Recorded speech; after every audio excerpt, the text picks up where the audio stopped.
Olá, queridos irmãos que estão conosco nesse culto da fé.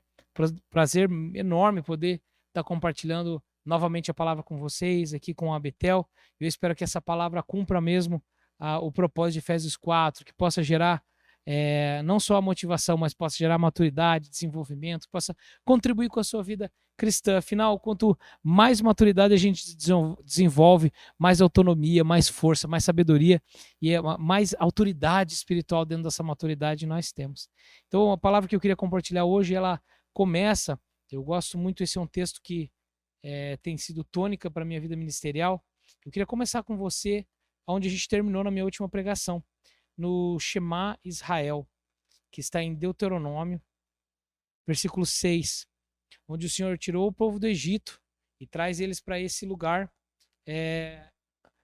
de libertação no deserto. Ele promete que levará eles para um lugar melhor, traz para eles para esse lugar, mas o povo ainda tem uma mente e um coração de escravo, uma mente do coração, e o corpo deles, eles saíram do Egito, mas a mente e o coração deles ainda é uma mente e coração de escravo do Egito. Imagina, eles eram netos, tataranetos de escravo. Toda a cultura e a educação deles apontava que eles não eram bons o bastante, apontava que eles precisavam de mestres para dar alimento, que eles não seriam capazes de produzir a sua própria cultura e sustento, e essa alma de escravo Deus queria tirar deles. E aí Deus deu para eles aquilo que é o maior mandamento da Bíblia, também é o texto mais importante do judaísmo, do cristianismo, que é o Shema Israel, onde Deus diz o seguinte, através de Moisés para o povo: ouça, ó Israel, o Senhor, o nosso Deus, é o único Senhor. Ame o Senhor, seu Deus, com todo o teu coração, com toda a tua alma e com todas as tuas forças. E lá em Marcos 12, no versículo 30, Jesus vai repetir essas palavras que foram faladas ali em aramaico. Jesus vai traduzir aqui no hebraico, Jesus vai traduzir elas da seguinte forma: Marcos, capítulo 12, vamos lá, Marcos 12,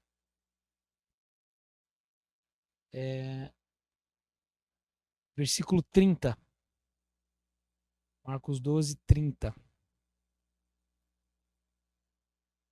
Vamos começar do 28 aqui, ó. Um dos mestres da lei, então Marcos 12, 28. Um dos mestres da lei aproximou-se e os ouviu discutindo, notando que Jesus dera uma boa resposta, perguntou-lhe: de todos os mandamentos, qual é o mais importante? E Jesus lhe respondeu assim: o mais importante é esse, e recitou Shema Israel: ouça o Senhor nosso Deus, é o único Deus. Ouça, ó Israel, o Senhor nosso Deus é o único Senhor, o único eterno, o único Deus. Ame o Senhor teu Deus com todo o teu coração, com toda a sua alma, com todo o seu entendimento e todas as suas forças. Então, olha só, Jesus cita e Jesus acrescenta esse com todo o entendimento, mas na verdade não é Jesus que acrescenta todo o entendimento, é a tradução, porque lá no Shema Israel, quando eles usaram a palavra Nefesh Levav, já significava com todo o entendimento, com todas as emoções e com todas as suas forças, com toda a sua alma. A importância disso tudo está na primeira palavra: ouça, ó Israel. Porque não é somente a importância desse primeiro mandamento, mas dessa ordem de Deus, você precisa ouvir. Você precisa ouvir o que está sendo falado, você precisa ouvir esse mandamento. Então Jesus repete aquilo que chama de ouça, ó Israel, só o Senhor é seu Deus. E se Ele é o seu Deus, se Ele é o sustento, se Ele é toda a sua força, para você ir bem, o que você precisa? Você precisa apontar para Ele, teu pensamento, teu coração e as tuas atitudes. Então Deus falou isso para eles no deserto, para tirar a mente deles do Egito, para tirar o comportamento, a mentalidade de escravo, de quem nunca ia crescer, quem nunca se achava bom o suficiente, que achava que nunca ia poder construir, que nunca podia gerar. Deus falou: não, vocês podem, mas vocês precisam pôr a mente e o coração de vocês em Deus. E Deus deu essa chamada, e Deus está dizendo para mim e para você: você pode sim passar por todas as coisas e todas as circunstâncias naquele que te fortalece. Sim, você pode passar por isso. A Bíblia fala ali em João: no mundo passareis por aflições, mas tenham bom ânimo, porque ele sabe que sobre a aflição nós não temos poder, nós vamos passar. Mas ele diz: você pode passar por aflição e você pode ter o bom ânimo, você pode construir. Jesus diz: eu não digo isso para que vocês se angustiem, mas porque vocês tenham paz em mim. Vocês vão passar por aflições no mundo, mas tenham bom ânimo, porque eu venci o mundo. E o que ele está dizendo, aponta a tua mente e teu coração para mim, aponta a tua mente e teu coração para Deus, aponta a tua atitude para Deus. Então nós precisamos ter um coração em Deus. Deixe-me orar com você. Pai amado, eu peço que cada irmão, que cada irmã, que cada família que está ouvindo essa mensagem agora, em nome do Senhor Jesus, tenha os olhos do seu entendimento aberto. Que sobre o conhecimento que cada irmão aqui tem de Cristo Jesus, o próprio Deus, Pai do nosso Senhor Jesus Cristo, derrame sobre cada um, sobre todos nós. Espírito de sabedoria e revelação, ilumine os olhos do nosso entendimento, nos leve para esse lugar de esperança, nessa casa, nessa família, nesse lugar, em nome do Senhor Jesus. Então agora que nós entendemos, e eu peço que Deus revele isso profundamente para você, agora que nós entendemos que o propósito de Deus é que a gente olhe para Ele, para que a gente possa percebê-lo, para que o nosso coração possa apontar para Deus e não para os problemas, assim como o coração de Davi. Todo mundo viu o gigante, ele viu a grandeza de Deus, Deus estava sendo ofendido e ele poderia representar e Deus ia agir através da sua mão. Caleb, quando todos chegaram na porta da terra prometida, viram os gigantes e diz assim, olhamos para nós mesmos e nos vimos como gafanhotos. Olha só, o povo, Davi não olhou para o gigante, olhou para Deus, mas o exército estava olhando para o gigante, morrendo de medo. Na situação de Josué e Caleb, aqui na terra prometida, o povo olhou para os gigantes, mas eles olharam para o seu pequeno tamanho, para eles mesmos. Mas Josué e Caleb olharam para quem era o Deus da promessa. Não só somente para a promessa, mas para quem era o Deus dessa promessa. Então esse lugar onde a mente e o coração apontam para Deus o tempo inteiro é o convite que Deus está fazendo para mim e para você, dizendo, vem, põe tua mente e teu coração em mim. Você vai ser forte na hora da angústia, você vai ser forte na hora da tribulação, mas não permita que o seu coração e a sua mente vá para outro lugar. Vá para o que o governo diz, vá para o que a mídia diz, aí passa o dia ali no Instagram, na internet, olhando a vida dos outros, olhando problema, olhando dores, ouve o que o vizinho fala, ouve o que a pessoa na rua fala, ouve o que a televisão está falando e vai angustiando, vai entristecendo, aí olha para si mesmo e pensa, mas eu não tenho capacidade, eu não tenho condição, eu sou dessa raça, da outra raça, eu sou pobre, eu não tive berço, eu tenho dificuldade, eu consegui alguma coisa na vida, mas eu estrago tudo sempre que consigo, eu só faço escolhas erradas, eu só dou problema. Às vezes a gente repete palavras que a gente ouviu na infância, na adolescência, eu sou burro mesmo, eu não dou conta, eu sou muito pequeno, eu não sou pastor, eu não sou líder. Eu vi esses dias, a Bíblia é uma coisa para ser interpretada pela mente pastoral e espiritual, não é. A Bíblia está aqui para mim e para você, irmão. A Bíblia, quando você começa a ler, principalmente os evangelhos, você percebe como ela é prática, como ela é simples para o nosso dia a dia. Deus quer dar para você essa intimidade, porque quando você aponta o teu coração para a palavra de Deus, teu coração aponta para Deus. E eu queria destacar aqui com você 3 vozes que nós escutamos quando nós não apontamos a mente e o coração para Deus, e esse é o centro da nossa palavra. Essas 3 vozes, a primeira delas está em Números 11:4, que é um versículo muito interessante. Eu nunca imaginei. Quando eu peguei esse versículo, eu falei, meu Deus, eu nunca imaginei que era isso. Eu sempre achei que o povo de Israel, esse povo é reclamão, esse povo é murmurento, esse povo está sempre reclamando, está sempre murmurando. Mas olha o que Números 11, versículo 4 diz. Um bando de estrangeiros que havia no meio deles encheu-se de gula. E até os próprios israelitas começaram a queixar-se e dizer, se tivéssemos carne para comer, lembramos dos peixes que comiam de graça no Egito, e também dos pepinos, melancias e alhos porosos, das cebolas e dos alhos, agora perderemos apetite, nunca mais vermos nada senão esse maná, o maná que Deus proveu do céu no meio do deserto. Olha que interessante, um bando de estrangeiros que havia no meio deles, enchesse de gula. Se a gente não está com o coração e a mente apontado para Deus, a primeira voz que a gente ouve é a voz do estrangeiro. É aquela pessoa, quem é o estrangeiro? Estrangeiro é aquele que está no meio do povo de Deus, que estava no meio do povo de Israel, mas a sua mente e o seu coração nunca satisfaz com o que tem. Está sempre pensando naquilo que não tem e naquilo que tinha no Egito. Naquilo que acontecia lá atrás, naquilo que podia ter antes e não pode ter agora, conseguia antes e não consegue agora. Quando eu e você, quando o ser humano está olhando para as promessas, para o que queria, para o que gosta, Deus está olhando para uma coisa, para quem nós nos tornamos no deserto. Veja bem, o povo estava olhando para a promessa e para a terra prometida, mas Deus estava olhando para o povo. Você talvez hoje está olhando para a sua promessa, não tem problema. Você está olhando para onde você quer chegar, não tem problema. Mas Deus está olhando para quem eu e você nos tornamos nesse momento, onde ainda às vezes passamos por aflições. Mas a primeira voz que eles ouviram era a voz desse estrangeiro, uma pessoa que está no meio do povo, que anda como o povo, que fala como o povo, mas quando você encontra essa pessoa, teu coração se enche de angústia. A pessoa está sempre falando do que não tem, do que não dá, do que não há, de como era, do que está errado. Sabe, irmão, eu não estou querendo dizer que não pode falar daquilo que está errado na igreja. Nós somos uma organização de seres humanos, todos nós estamos crescendo em Deus, tentando andar mais próximos de Deus, se desenvolvendo, buscando a Bíblia, apontando a mente e o coração para Deus a cada dia, mas ainda somos humanos, somos falhos nos nossos relacionamentos, nas nossas organizações. Então, querido, nunca vai ser completamente perfeito e não tem problema ver uma coisa que não está legal e precisa melhorar. A questão é a disposição do coração que esses homens tinham. Eles não estavam falando porque eles queriam que alguma coisa melhorasse, eles não estavam falando para encher o coração do povo de esperança, temos o maná agora, mas já vamos chegar na terra, temos o maná, mas vamos crescer. Não, eles estavam olhando para o passado e vivendo no passado. E como Davi falou para Salomão, quem está com os olhos no passado não consegue perceber a presença de Deus, não consegue pôr a mente e o coração em Deus.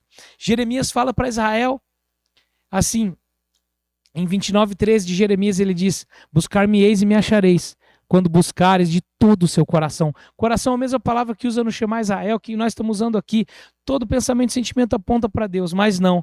Esses homens estavam com o pensamento e sentimento apontado para trás e começaram a contaminar a igreja, contaminar o povo de Deus. Então eu tenho duas perguntas para você. Você ainda está ouvindo o estrangeiro? Você ainda gasta tempo escutando a conversa, a voz de pessoas que só falam mal, só falam que está errado e não trazem uma solução? Sabe, quando você vê que a pessoa não está querendo solucionar alguma coisa, ela está querendo mostrar que ela viu que está errado e falando e reclamando. Como é que você sabe? Quando o teu coração começa a se angustiar, só se angustiar, só se angustiar, conversando com aquele diálogo. Agora, essa é uma pergunta, se você tem conversado e ouvido só o estrangeiro. A outra pergunta é, irmão, se de repente o estrangeiro não é esse sentimento que está no seu coração e ele tem tornado você o estrangeiro. Você é aquela pessoa que vê tudo que está errado, mas em vez de conversar com alguém que pode ajudar, conversar comigo, não, eu nunca vou ser ouvido, ninguém nunca mais me ouvir, mas ali no seu ambiente com as pessoas você fala, você reclama, você discute, e aí as pessoas vão ficando angustiadas e teu coração se entristece também. Quando você senta na mesa com os teus filhos, você tem trazido à memória aquilo que traz esperança, como Filipenses 4 diz. Ou você só está falando dos problemas, das dores, do que dá errado. Imagine o coração de um filho, onde o pai e a mãe, quando vai orar, nunca ora com esperança, nunca ora com alegria, ora sempre na angústia, na tristeza. Então, a primeira voz que eu queria que nós parássemos de ouvir e que você colocasse, que você põe a tua mente e o teu coração em Deus, você para de ouvir essa voz, é a voz dos estrangeiros. A segunda voz, Tiago, capítulo 1. Vamos abrir lá, mas quase no final da Bíblia. Em Tiago, capítulo 1. Então, a primeira voz que nós ouvimos longe de Deus é a voz do estrangeiro. E aí a gente tem que lutar para não ouvir, mas para nós também não sermos o estrangeiro. Aquele que está na igreja, mas o coração e a alma pensa só naquilo que está lá fora. Tiago 1, versículo 12, a segunda voz. Feliz é o homem que prospera na provação, porque depois de aprovado receberá a coroa da vida, que Deus prometeu aos que o amam. Mas quando alguém for tentado, jamais deverá dizer: estou sendo tentado por Deus, pois Deus não pode ser tentado pelo mal, e Deus também não tenta ninguém. Cada um, porém, é tentado pelos seus próprios maus desejos, sendo por esses arrastados e seduzidos. Então, quando o desejo, tendo concebido, dá luz ao pecado, o pecado, após ser consumado, gera a morte. Sabe, querido, como é o homem que persevera na provação, como precisa ser feliz quando estamos passando por provação, nós percebemos que Deus está querendo levar a gente para um lugar de maturidade. É uma seleção de maturidade a provação. E o passar pela provação gera perseverança, gera esperança no nosso coração. Só que nós precisamos entender que quando nós não estamos com a nossa mente e nosso coração apontado para Deus, a segunda voz que a gente ouve é a voz da nossa carne, dos nossos desejos, das nossas dores, dos nossos traumas. Quando a gente está mal, quando a gente está triste, quando a gente está traumatizado e esse trauma vem num momento de memória, num gatilho de tristeza, numa angústia, a nossa carne é a primeira que grita alto, é o estrangeiro e depois a nossa carne. E a gente fica, o diabo me tentou, e a tentação veio. Não, a tentação não veio, irmão. A tentação vem de dentro do nosso coração. Então precisa manter a mente e o coração em Deus. E eu quero aqui, trazer a terceira voz que a gente pode ouvir. Então, a primeira é o estrangeiro, é o murmurador, é aquele que só faz chocarrice, gozação e murmuração com as coisas dentro da igreja. Ele está aqui, mas o coração é como quem está lá fora. Só pensa no que passou, no que não teve, no que não tem.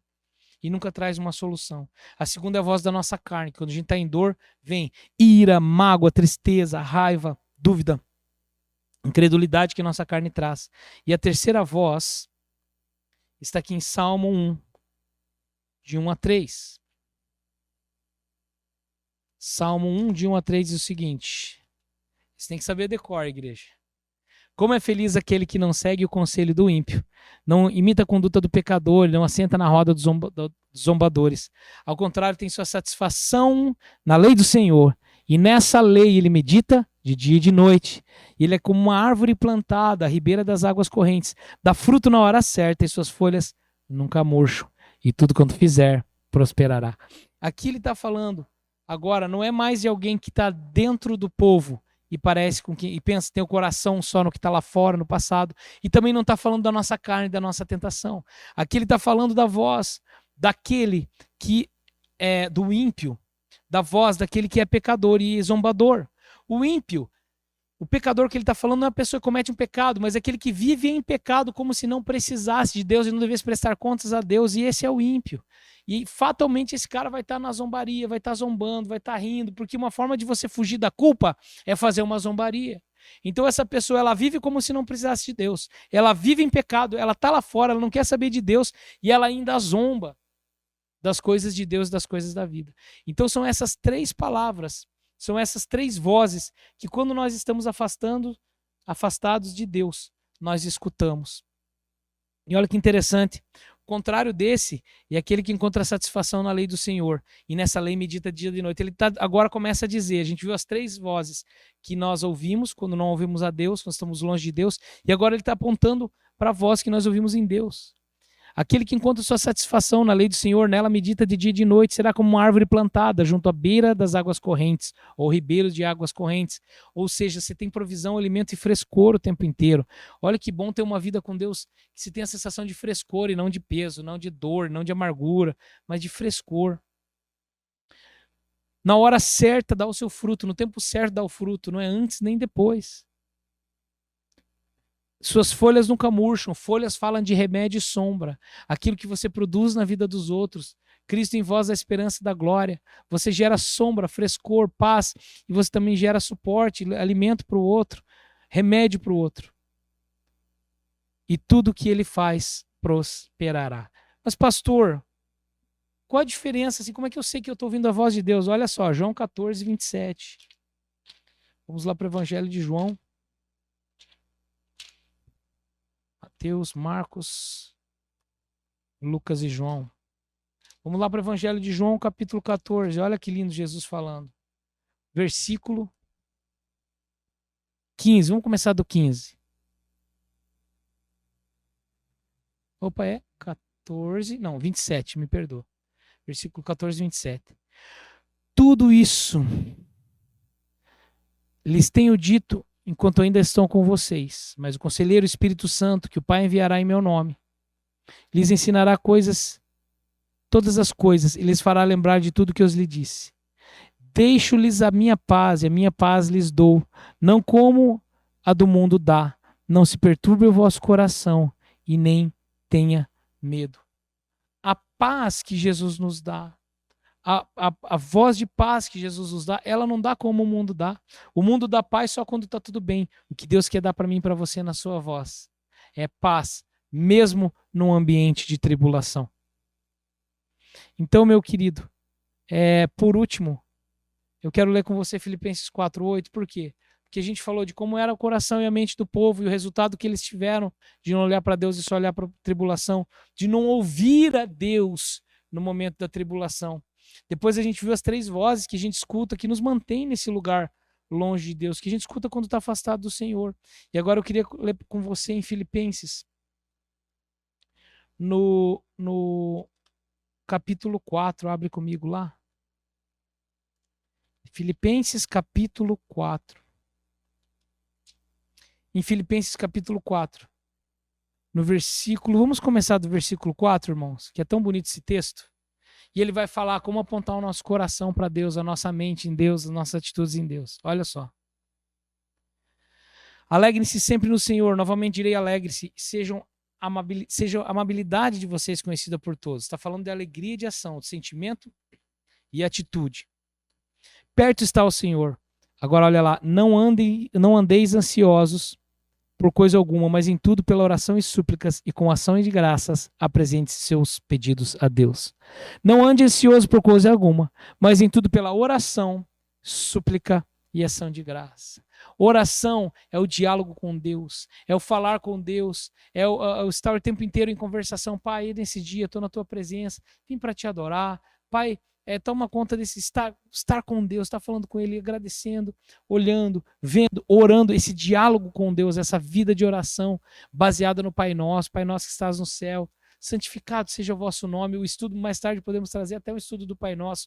O Pai Nosso nos orienta uma forma de você orar. É a primeira forma de manter o coração em paz. Segundo,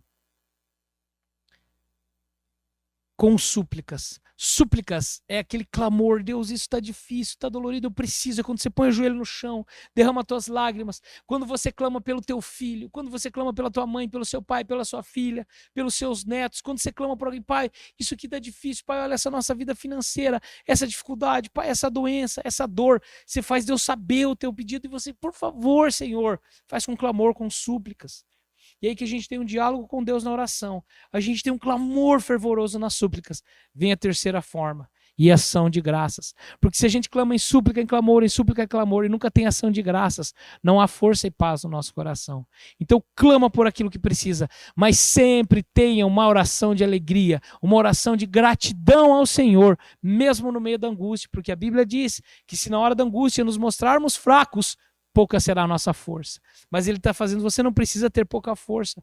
Coloca teu coração, tua mente no Senhor. Versículo, vou ler o 6 e o 7, então. Não andeis ansiosos por coisa alguma, mas em tudo pela oração, súplica e com ação de graça. Apresente vossos pedidos a Deus. E olha só, e a paz de Deus que excede todo entendimento, guardará o coração e a mente de vocês. O coração e a mente, está falando a mesma palavra. Levav nefesh. Ama o Senhor teu Deus com todo o coração, com a sua mente. E a paz que excede todo entendimento guardar o coração e a mente de vocês. E ele termina o texto. Eu convido você a ler Efésios 4, de 1 a 10, porque é legal demais. E ele termina assim: finalmente, irmãos, tudo que for verdadeiro, nobre, tudo que for correto, tudo que for puro, tudo que for amável, de boa fama, se houver excelência ou digno de louvor, pensem nessas coisas. Nessas coisas, você pode trazer o teu pensamento para esse lugar. Ponham em prática tudo que vocês aprenderam, receberam e ouviram de mim. E o Deus da paz estará com vocês. Então, irmãos, que a paz que excede todo entendimento guarde o seu coração.